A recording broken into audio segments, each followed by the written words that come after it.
In Chinese history, we often hear of noble women choosing to end their own lives, whether by hanging, poisoning, or other means, rather than face public execution. But this wasn't just about dramatics or a flair for tragedy. There were deeply ingrained reasons behind these heartbreaking choices, and let me tell you, they reveal the brutal reality of being a woman in those times, where death wasn't just an end, it was an ordeal of degradation.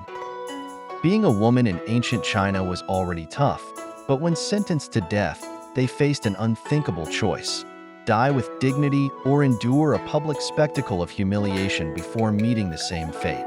Execution wasn't merely about losing their lives. It was about being stripped, literally and figuratively, of their dignity. Take the practice of exposing a woman's upper body before execution, supposedly to verify her identity. Oh, sure, because moles and scars couldn't possibly be checked without parading them in front of a crowd, right? It was a thinly veiled excuse for public humiliation. For these women, execution wasn't just death, it was being killed twice. First through the stripping of their honor and identity, then through the physical act of execution. For noble women, the shame of a public execution didn't just end with them. It stained their family name for generations. That's why many of them chose to handle it themselves. With access to poison or silk for hanging, they could avoid the spectacle and take control of their fate. And while noble women had the means and opportunity to take matters into their own hands, let's not pretend that common women didn't suffer similar fates. The difference? Noble women's stories were recorded, the others were lost to time. Take the case of Lady Xiao during the Tang Dynasty. She was accused of treason after her husband's failed rebellion. Knowing what awaited her, a brutal parade and a slow, public execution, she chose to hang herself in her cell, sparing herself the indignity. Or Empress Liu, who poisoned herself rather than face capture by her enemies, understanding that her death on her own terms was the only shred of control she had left.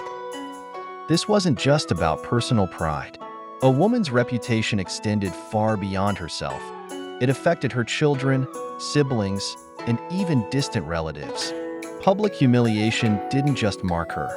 It ruined the social and political prospects of everyone connected to her. Suicide became an act of protection, a way to preserve the family's honor in the face of annihilation. But here's the kicker. This wasn't even about justice. Men sentenced to death didn't have to endure this level of humiliation. They weren't stripped or paraded. They were allowed to face their punishment with a shred of dignity intact. For women, it was a whole different game. Execution wasn't just a death sentence. It was a spectacle of societal cruelty. By choosing suicide, these women weren't giving up. They were taking control. They were saying, "You can take my life, but you won't take my dignity." Whether noble or not, women who made this choice were rebelling against a system designed to crush them in body and spirit. So next time you hear about a Chinese noblewoman choosing to take her own life, remember, it wasn't just about avoiding execution. It was about rejecting a fate worse than death. And in a society stacked against them, that act of defiance was as bold as it gets.